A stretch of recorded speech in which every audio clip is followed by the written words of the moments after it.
함께 예배함이 기쁨됩니다. 우리 이 시간에는 앞에 있는 저희와도 함께 인사해 주시기 바랍니다. 함께 예배함이 기쁨됩니다. 함께 예배함이 정말 큰 기쁨이 됩니다. 우리가 이렇게 모여서 예배할 수 있다는 것 자체가 얼마나 큰 기쁨인지 여러분이 꼭 아셨으면 좋겠습니다. 주님께서 우리를 위해서 이 세상 가운데 오셨고 내 모습 이대로를 받으시겠다고 말씀하셨습니다. 우리 그 주님께 함께 찬양하기 원합니다.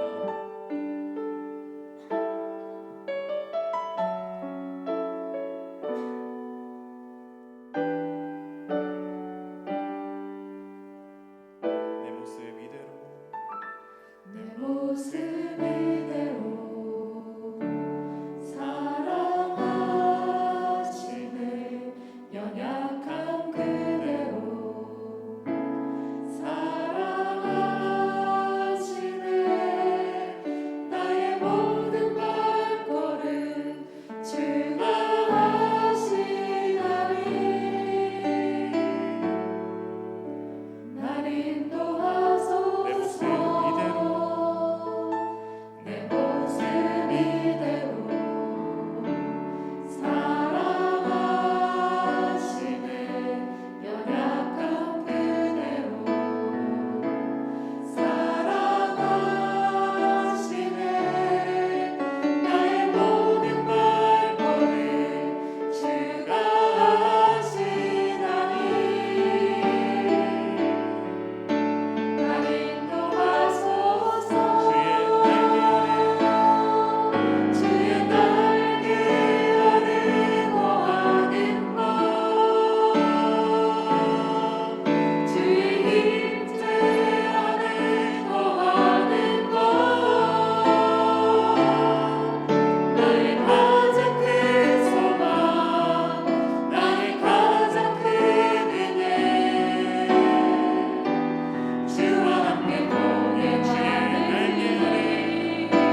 이렇게 은혜가 풍성한 그 하나님을 찬양하도록 하겠습니다. 우리 드럼이 없어서 여러분 같이 박수 쳐주셔야 돼요. 드럼이 없기 때문에 같이 박수 치며 찬양하겠습니다. 은혜가 풍성한 하나님을 믿는 자 한 사람 한 사람, 어제도 오늘도 언제든지 깜짝 보호해 주시네. 주여 성령의 사들이 오늘도 내려 주소서. 성령의 뜨거운 불길로서 오늘도 충만케 하소서. 정욕과 죄악에 물든 맘을 성령의 불길로 태우사. 정결케 하소서. 태우소서. 깨끗게 하여 주소서. 주여 성령의 사들이 오늘도 내려 주소서. 성령의 뜨거운 불길로서 오늘도 충만케 하소서.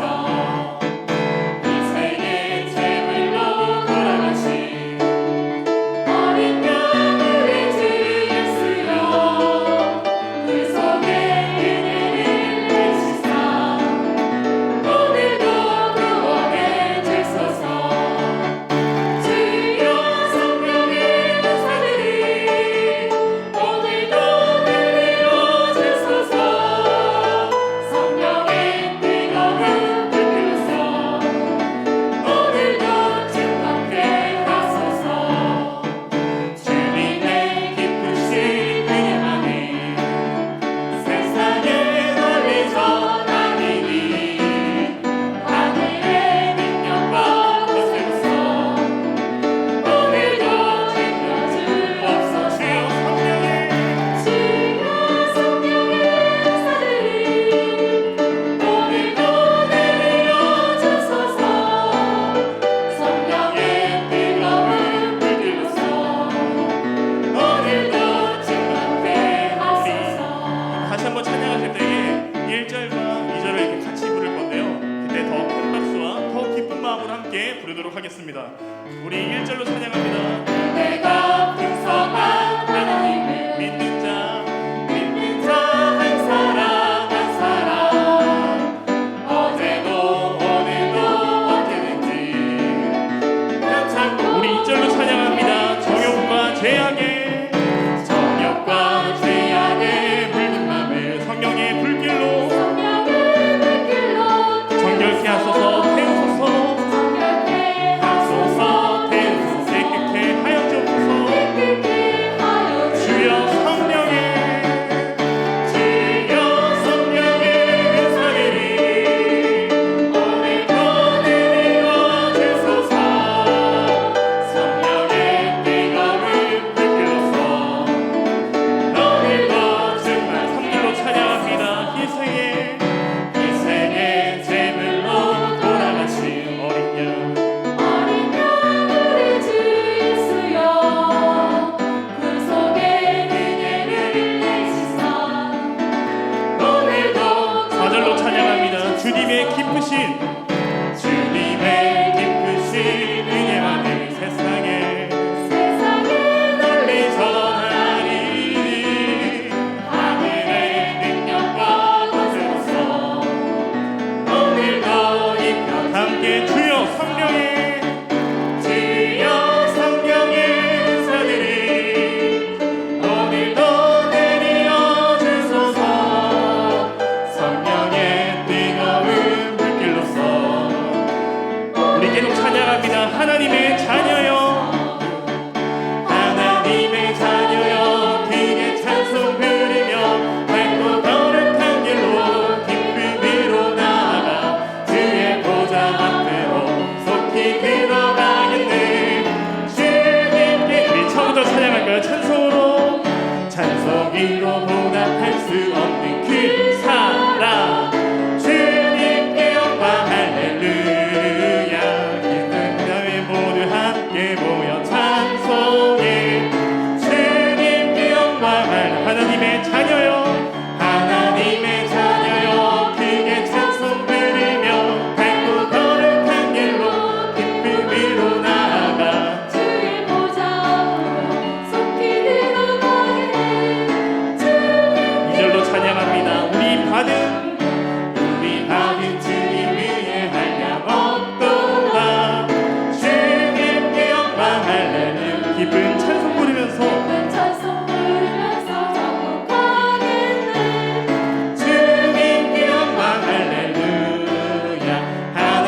하나님의 자녀여 크게 찬송 부르며 밝고 거룩한 길로 기쁨으로 나아가 주의 보좌 앞으로 속히 들어가겠네.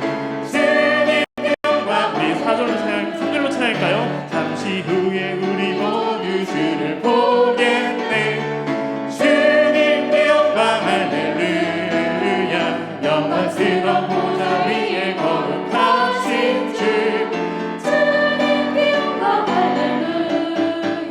하나님의 자녀여 크게 찬송 부르며 밝고 거룩한 길로 기쁨으로 나아가 주의 보좌 앞으로 속히 들어가겠네. 주님 그 영광 할렐루야. 4절입니다. 만국 백성 천국에서 소리 높여서 주님 그 영광 할렐루야. 영원토록 주의 공로 찬양하겠네. 주님 그 영광 할렐루야. 하나님의 자녀여 크게 찬송 부르며 밝고 거룩한 길로 기쁨으로 나아가 주의 보좌 앞으로 속히 들어가겠네. 주님 마지막으로 하나님의 자녀여. 하나님의 자녀여 크게 찬송 부르며 밝고 거룩한 길로 기쁨으로 나아가 주의 보좌 앞으로 속히 들어가겠네. 주님께 영광. 우리 같이 주님께 영광의 박수 올려드리겠습니다. 할렐루야. 우리에게 찬송으로 보답할 수 없는 그 큰 사랑 주신 하느님, 우리와 늘 함께하겠다고 약속하신 그 주님을 우리 계속해서 찬양하기 원합니다.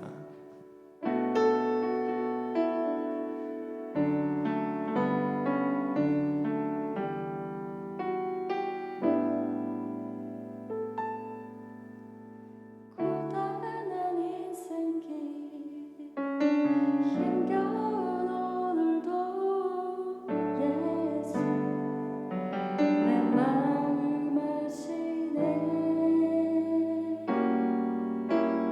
지나간 아픔도 마주할 세상도 예수 내 마음 아시네. 하루를 살아도 기쁨으로 가리 예수 늘 함께 하시네. 후회도 염려도 온전히 맡기리 예수 늘 함께 다 함께 찬양합니다. 믿음의 눈으로 믿음의 눈으로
주어진 내 삶에 주어진 내 삶의 시간 속에 주의 믿음의 눈 밝게 눈 하소서.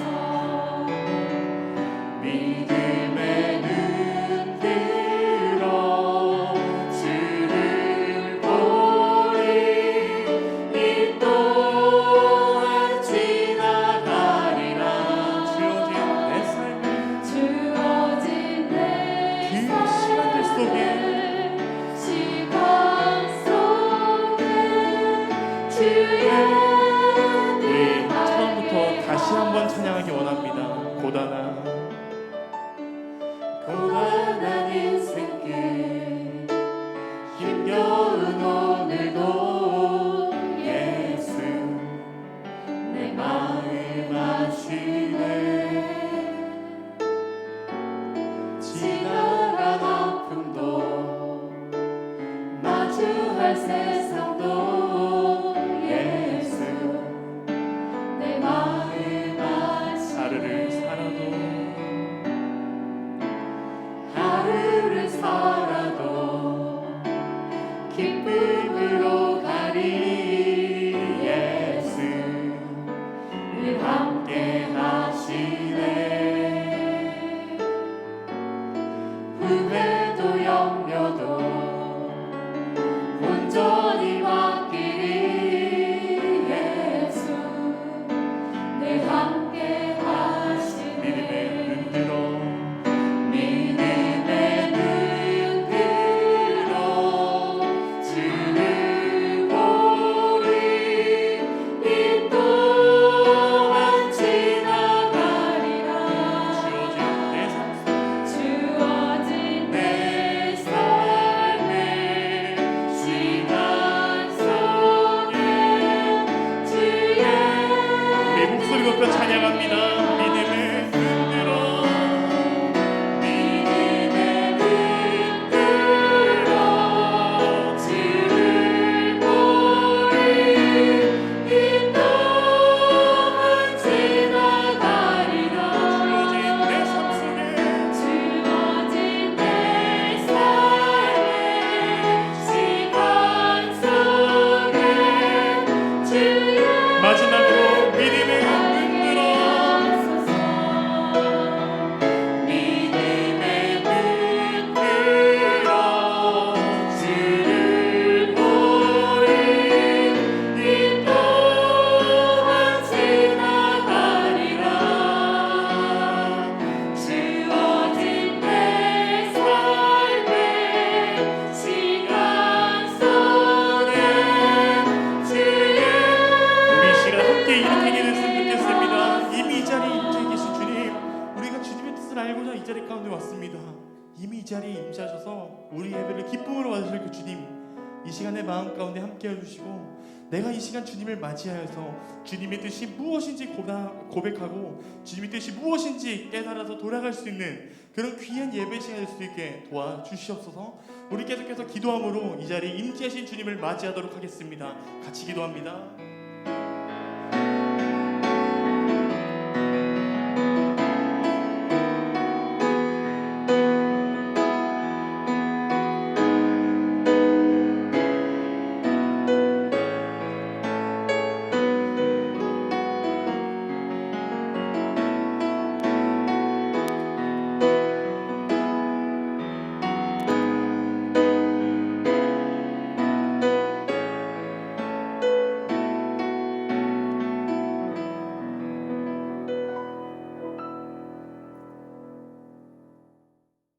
함께 기도드리겠습니다. 하나님 아버지, 죄 많은 저희 어린 양들을 오늘도 이 찬양 예배에 불러주심에 감사를 드립니다. 사랑이 많으신 하나님 아버지, 지난 주간에도 주님께서 저희 모든 삶을 주관하여 주셨지만 저희는 그 은혜를 모른 채 주님의 뜻대로 살지 못하고 내 뜻과 내 고집대로 살아왔음을 고백합니다. 세상의 빛이 되라 하셨건만 이를 외면한 채 어둠에 휩쓸려 살아왔고, 세상의 소금이 되라고 하셨지만 그 존귀한 말씀을 감당치 못한 채 이렇게 또 일주일을 지나쳐 왔습니다. 다만 이 죄를 뉘우치기 위해 이 예배에 어린 양들이 모였으니 우리의 죄를 용서하시고 주님의 믿음 속에 승리할 수 있도록 인도하여 주시옵소서. 자비로운 하나님, 어버이 주일을 맞이하여 저희를 돌보시는 부모님의 은혜를 감사하게 하시고 또한 그 사랑을 돌려줄 수 있도록 인도하여 주시옵소서. 또한 계속되는 코로나로 인하여 고통받는 영혼들을 보살피고 위로하여 주시고 이런 환난 중에서도 이전에 예수님께서 그러하셨듯이 저희 교회가 모범이 되고 우리 주변의 어려움을 돌볼 수 있는 힘을 주시옵소서. 은혜로운 하나님 아버지, 우리 한일교회를 세워주시고 인도해 주심에 감사드립니다. 우리 한일교회가 주님께서 맡겨주신 사명을 잘 감당하는 그런 모범적인 교회가 되게 하옵소서. 불쌍한 영혼을 구원하는 그런 교회가 되게 하옵소서. 존귀하신 하나님 아버지, 저희 한일교회 일꾼이신 오계강 담임 목사님에게 복을 부어주시고 건강을 지켜주시고 그 가정을 지켜주시옵소서. 또한 묵묵히 그 뒤에서 일하시는 모든 부교역자님들과 그들의 가족들도 눈동자와 같이 지켜주시고 은혜 부어 주시옵소서. 특별히 오늘 주님의 말씀을 전하실 김성호 목사님을 기억하시고 전하시는 그 말씀에 모든 성도들이 은혜 받을 수 있도록 역사하여 주시옵소서. 그 귀한 말씀이 저희의 연약함을 만지게 하시고 저희의 교만이 낮아지게 하시고 저희의 부족함이 채워지는 귀한 시간이 되게 역사하여 주시옵소서. 예배 시종을 주님께 의탁하오며 주님께서 홀로 영광 받으시길 바라며 예수님의 이름으로 기도드렸나이다. 아멘.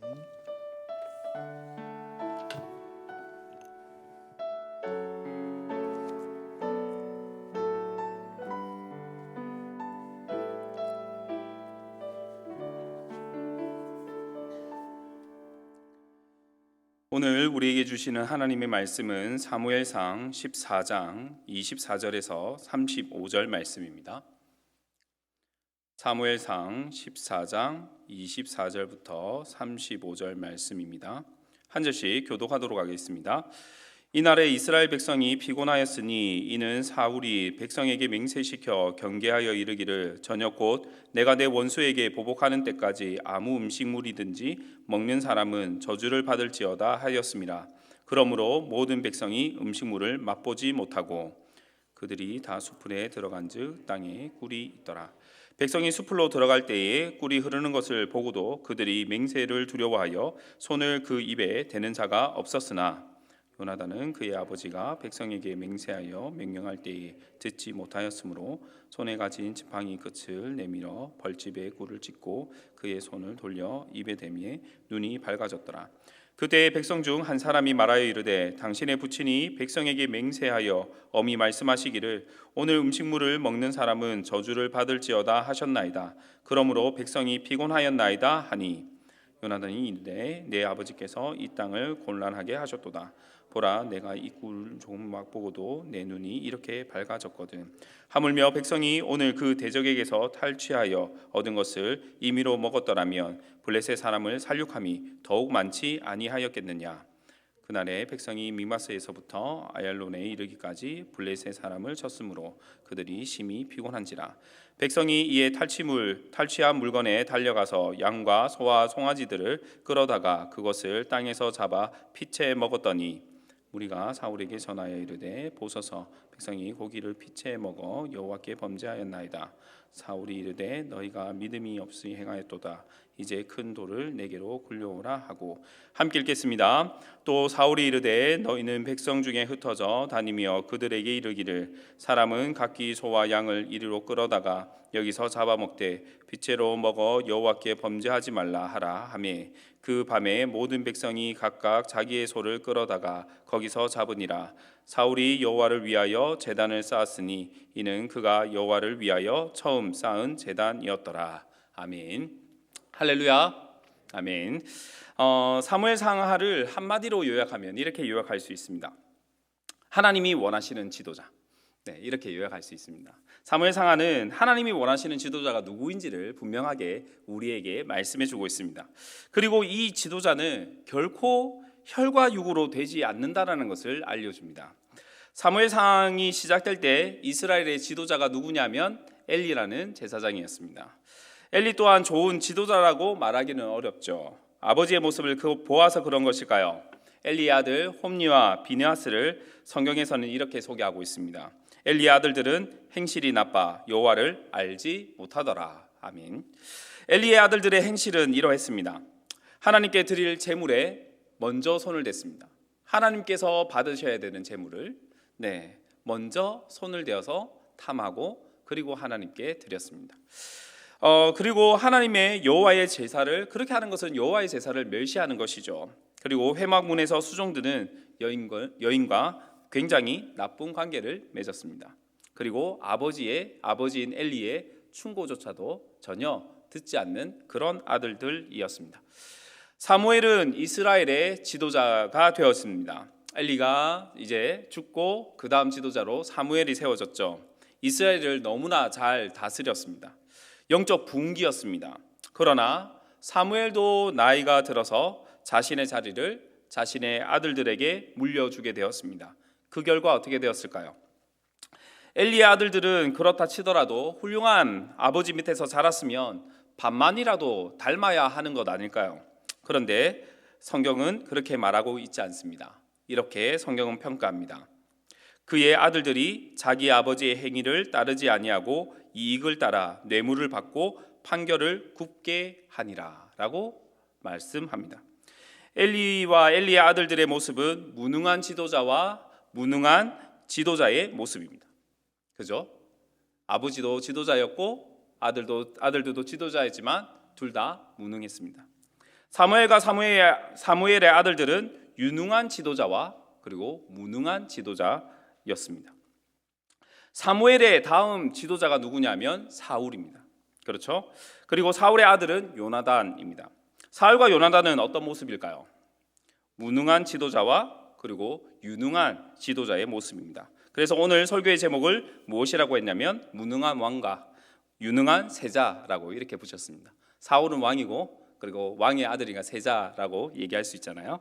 그렇게 해서 붙여보았습니다. 오늘 이 말씀을 통해서 무능함과 유능함을 통해 일어나는 그 결과 그리고 무능함과 유능함의 차이가 도대체 어디서 오는 것인지 혈과 육을 통해서는 오는 것이 아니라는 것을 성경은 우리에게 끊임없이 알려주고 있거든요. 그렇다면 이 유능함과 무능함의 차이는 어디서 오는 것인지 한번 살펴보도록 하겠습니다. 첫 번째로 지도자가 무능하면 어떤 일이 생길까요? 어떤 일이 생기겠습니까? 어떤 일이 생기냐면 지도자가 무능하면 백성들이 피곤해집니다. 그렇습니다. 24절 말씀을 함께 보겠습니다. 이날에 이스라엘 백성들이 피곤하였으니 이는 사울이 백성에게 맹세시켜 경계하여 이르기를 저녁 곧 내가 내 원수에게 보복하는 때까지 아무 음식물이든지 먹는 사람은 저주를 받을지어다 하였습니다. 그러므로 모든 백성이 음식물을 맛보지 못하고 라고 말씀합니다. 전쟁에서 먹을 것을 먹지 말고 금식하고 싸우라고 말하는 것은 무엇을 의미하는 것일까요? 전쟁 중입니다. 생명을 걸고 싸우고 있습니다. 먹고 힘을 내서 싸워도 부족한데 어떻게 금식을 선포할 생각을 했을까요? 그리고 금식을 선포한 사울 왕의 동기는 공적인 동기였을까요? 전혀 그렇지 않습니다. 사울이 내린 이 명령은 굉장히 사적인 동기라는 것을 말씀은 우리에게 알려줍니다. 무엇이라고 말합니까? 내가 내 원수에게 보복하는 때까지라고 얘기합니다. 아무 음식물이든지 먹는 자는 저주를 받을 것이라고 저주를 선포하고 있죠. 내가 내 원수에게 보복할 때까지 이 말을 다시 해석해 보면 내가 내 자신을 위하여 내 원수에게 보복하는 때까지라고 이렇게 번역할 수가 있습니다. 철저하게 자기중심적입니다. 하나님의 영광을 위해서 지금 일하고 있는 것이 아니라 싸우고 있는 것이 아니라 자신의 영광을 위해서 일하고 있다는 것을 전쟁하고 있다는 것을 사울 왕의 대답을 통해서 말을 통해서 알 수 있습니다. 왜 이런 사적 감정이 공적 전쟁에 들어왔을까요? 이 이야기가 우리가 오늘 읽지 않았지만 13장에 나옵니다. 사울이 이스라엘 왕이 된 지 2년에 블레셋 사람들이 쳐들어왔습니다. 그런데 블레셋 사람들은 이스라엘 사람들과 비교할 수 없을 정도로 강해 보였습니다. 그래서 이스라엘 백성들은 그들의 모습을 보고 두려워했죠. 사태가 불리하게 진행되고 있는 것을 본 사울 왕은 마음이 조급해집니다. 다시 땅에 떨어진 병사들의 사기를 올리기 위해서 하나님의 도우심을 구하는 것이 필요했습니다. 퍼포먼스가 필요했다라고 사울은 생각을 했던 것 같습니다. 하나님의 은혜를 구하기 위해서 제사를 드려야 하는데, 그런데 정작 이 제사를 주관할 수 있는 제사장이 지금 오지 않는 것입니다. 이 제사장은 사무엘이었습니다. 사무엘은 나 못 가라고 얘기한 것이 아니라 가겠다라고 약속했습니다. 어느 때까지? 이 시간에 가겠다라고 약속을 했어요. 그런데 약속 시간이 되었지만 사무엘이 등장하지 않는 것입니다. 그렇다면 사울 왕은 무엇을 선택해야 될까요? 제사장이 없어도 예배를 드려야 될까요? 아니면 기다려야 할까요? 사울 왕은 어떤 선택을 해야 하겠습니까? 사무엘을 기다려야 될까요? 아니면 제사를 드려서 하나님의 은혜를 구해야 할까요? 제사를 드릴 수 있는 직책은 제사장입니다. 사무엘의 고유 직책입니다. 그런데 사울 왕은 그것을 무시하고 어떻게 하냐면 스스로 제사를 드립니다. 사울 왕이 잘못한 것은 무엇일까요? 사무엘을 기다리지 못한 것이 잘못일까요? 처음부터 잘못한 것은 사무엘입니다. 왜 그렇습니까? 약속 시간에 오지 않았으니까요. 그렇죠? 약속은 지키라고 있는 것이지 어기라고 있는 것 아니거든요. 그렇다면 늦었으면 늦는다라는 걸 미리 전달해 줘야 되잖아요. 우리는 지금 스마트폰이 있고 여러 가지 통신 수단이 있어서 바로바로 10분 전에, 5분 전에, 1분 전에, 1초 전에도 알려줄 수 있지만 그때는 알려줄 수 없는 그러한 상황입니다. 약속 시간에 나타났다면 문제가 없었을 것입니다. 이것은 무엇의 문제일까요? 사울왕의 분명한 문제인데 이것은 무엇의 문제냐면 믿음의 문제입니다. 사울왕이 진정으로 기다려야 하는 것은 무엇이냐면 사무엘이 아니라 사무엘을 사용하셔서 사울왕과 그리고 이스라엘 백성들에게 은혜를 베풀어 주실 하나님을 기다려야 하는 것입니다. 사울왕이 잘못한 것은 진정으로 하나님의 은혜를 사모하지 않았다는 것입니다. 형식적인 예식, 형식적인 예배, 이것을 통해서 하나님의 은혜가 임할 것이라고, 그런 퍼포먼스를 통해서 백성들의 사기가 올라갈 것이라고 판단하고 그렇게 했다는 것이 문제인 것이죠. 이렇게 생각한 것입니다. 사무엘이 약속 시간에 나타나지 않았으니까 내가 제사를 드려도 아무런 문제가 없겠지. 약속을 어긴 건 사무엘이니까. 이렇게 하면 백성들의 사기도 높이는 데 도움이 될 거야. 상황이 어쩔 수 없으니 하나님께서도 이해해 주셔서 은혜를 주시겠지. 이렇게 생각하고 예배를 드렸습니다. 그 결과 어떻게 되었습니까? 하나님께 버림받았습니다. 이러한 배경 속에서 개인의 감정으로 모든 군사를 향해 잘못된 맹세를 하게 합니다. 하나님께 버림받게 한 이 상황을 만든 블레셋을 처단하기 위해서 무엇이라고 얘기하냐면 너희는 이스라엘 백성들에게 너희는 아무것도 먹지 마. 먹으면 하나님께 저주를 받을 것이다 라고 말한 것이죠. 사울왕은 이런 말 있잖아요. 종로에서 뺨 맞고 한강에서 눈 흘깁니다. 이런 말 들어보신 적 있으시죠? 그 결과 백성들이 피곤해진 것입니다. 전쟁을 하려면 먹어야 하죠. 힘을 내야 합니다. 그것도 순수한 하나님의 영광을 위한 동기가 아니라 우리도 영적 전쟁을 위해서는 금식이 필요할 때가 있습니다. 음식을 금하고 오직 하나님께만 집중해야 될 때가 있습니다. 그런데 지금은 그런 상황이 아니라는 거예요. 자신의 철저한 자기중심적인 동기 속에서 종로에서 뺨 맞고 한강에서 눈을 기는 사울의 모습이라는 것입니다. 지도자의 이러한 무능함이 백성들을 고통스럽게 피곤하게 만듭니다. 그렇다면 유능한 지도자는 어떤 지도자일까요? 저는 이렇게 말씀을 보면서 묵상하는데 이렇게 정리해 보았습니다. 유능한 지도자는 상식적입니다. 전 이렇게 표현해 보겠습니다.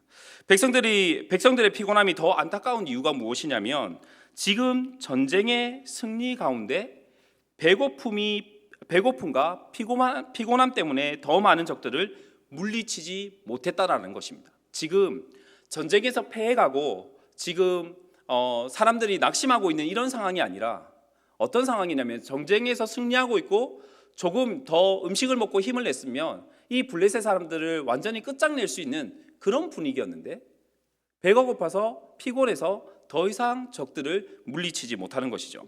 29절 30절 말씀을 함께 보겠습니다. 29절 30절입니다.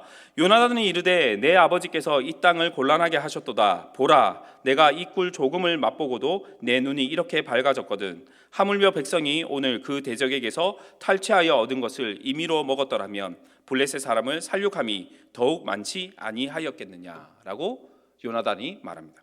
이스라엘 백성들은 참 착합니다. 블레셋 사람들과 전쟁에서 승리해서 전리품들이 눈앞에 펼쳐져 있음에도 불구하고 그들은 그것에 전혀 손을 대지 않아요. 이유는 맹세했기 때문입니다. 무능한 왕이 맹세를 시켰고 그 맹세를 했기 때문입니다. 이 사실을 전혀 모르고 있던 요나단은, 무능한 왕의 아들인 세자인 요나단은 꿀을 보자마자 지팡이로 꿀을 찍어 먹었습니다. 그 말은 무슨 말일까요? 열심히 전쟁하다 보니 배가 고팠다라는 그런 뜻이겠죠. 그랬더니 눈이 밝아졌고 기력이 회복되었습니다. 요나단은 유능한 세자였습니다. 왜냐하면 지금 이스라엘과 블레셋 전쟁에서 이 이스라엘의 승리의 분위기를 이끌어가고 있는 사람이 누구냐면 요나단이기 때문입니다. 요나단은 아버지의 맹세가 잘못됐다는 것을 파악했고, 그리고 전리품으로 얻은 것을 자유롭게 먹을 수 있었더라면 더 많은 블레셋 적들을 처치할 수 있었고 살육할 수 있었다라고 말을 합니다. 다시 말하면 승리의 분위기 속에서 먹을 것을 잘 먹고 피곤하지 않았다면 더 많은 적들을 물리칠 수 있다라는 것은 상식 중에 상식인 것이죠. 요나단은 상식적인 사람이었습니다.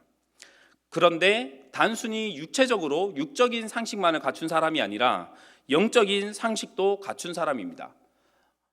사무엘상 14장 1절에서부터 내용을 보게 되시면 블레셋과의 전쟁에서 승리의 분위기를 이끄는 사람이 요나단이라는 것이 분명히 나타납니다. 요나단이 승리의 분위기를 만들 수 있었던 이유가 무엇이냐면 영적인 상식을 갖추었기 때문입니다.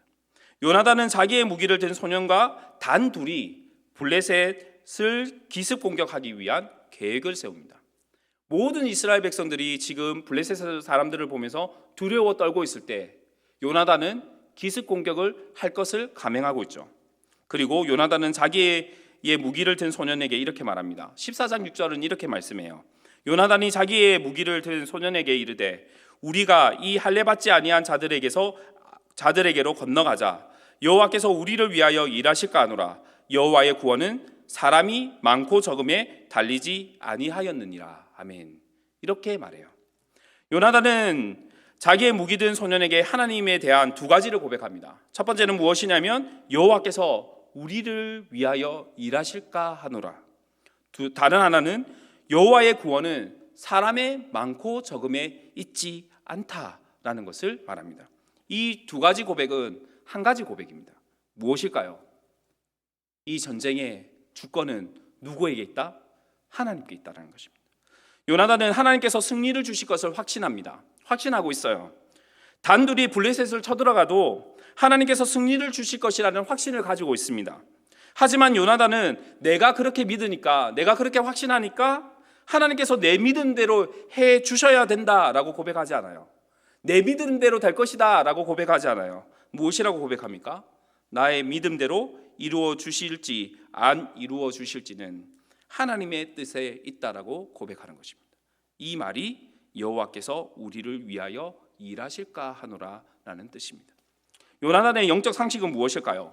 아무리 내 믿음이 확신이 있다 할지라도 그 확신을 이루시는 분은 내가 아니라 누구라는 것을 고백하는 것입니까?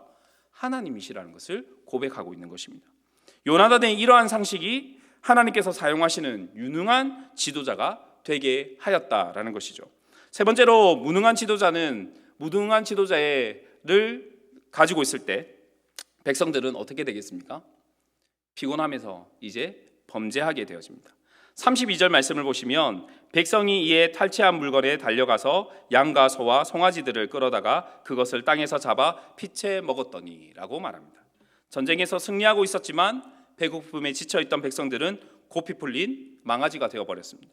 왕의 아들 요나단이 지팡이로 꿀을 찍어 먹는 모습과 요나단의 말을 들은 백성들이 양과 소와 송아지를 잡아 피채 먹습니다. 그만큼 배고팠다는 것이죠. 사울왕은 하나님을 화를 풀어드리기 위해서 좋은 마음으로 금식을 선포했을지도 모릅니다. 자신이 잘못해서 버림받게 되었거든요. 그 결과 그런데 그 결과 더 큰 범죄가 일어납니다. 고기를 피채 먹지 말라는 명령은 노아 홍수 때부터 금지된 말씀입니다. 레위기 19장 26절도 이렇게 말씀합니다. 너희는 무엇이든지 피채 먹지 말며 점을 치지 말며 술법을 행하지 말며라고 레위기도 이 피채 먹는 것을 금지합니다. 사울왕의 금식이라는 종교적 요구가 더 심각한 죄를 유발하게 된 것입니다. 한 무능한 지도자의 행동이 모든 백성들을 죄의 길로 들어가게 만들었습니다. 주 안에서 말씀을 듣는 성도 여러분, 오늘 말씀을 통해 무능한 왕과 유능한 세자의 모습을 보았습니다.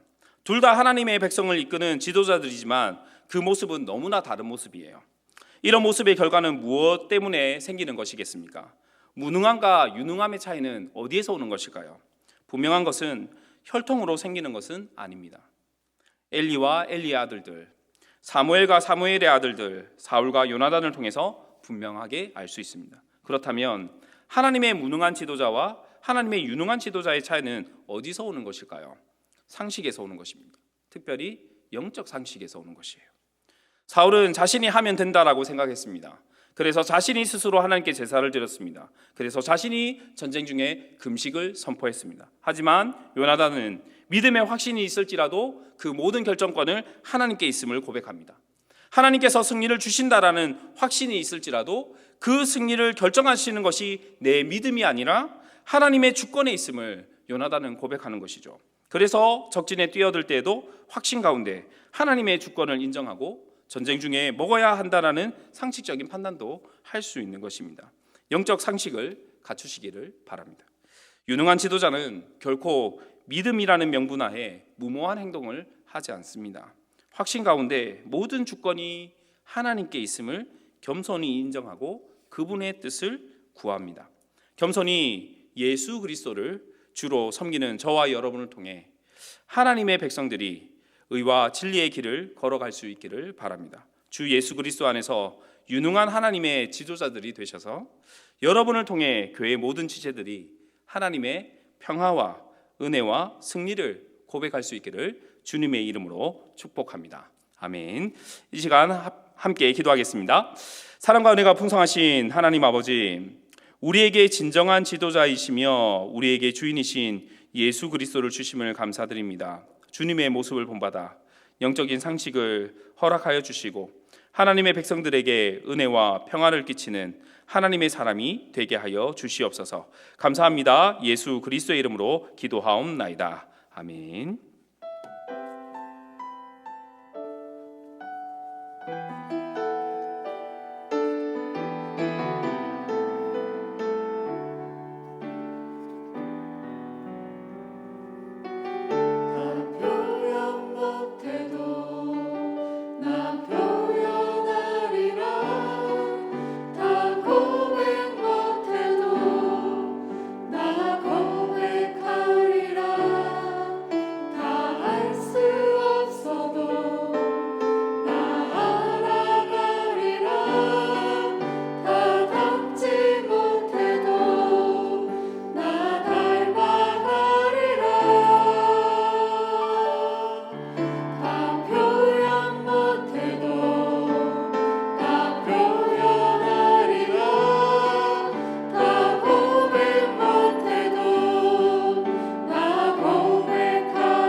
하나님 아버지, 우리의 온 마음과 뜻과 정성을 다하여 하나님께 예배드리며 온전한 예물을 올려드립니다. 우리의 시간, 우리의 건강, 우리의 소유, 우리의 삶, 모든 것이 하나님의 것임을 고백하며 이 예물을 드리오니 이 예물이 오직 하나님의 나라와 하나님의 의를 위해서 사용되게 하여 주시옵소서. 감사합니다. 예수 그리스도의 이름으로 기도하옵나이다. 아멘. 주 예수 그리스도의 은혜와 하나님의 사랑과 성령의 교통하심이 너희 무리와 함께 있을지어다. 아멘.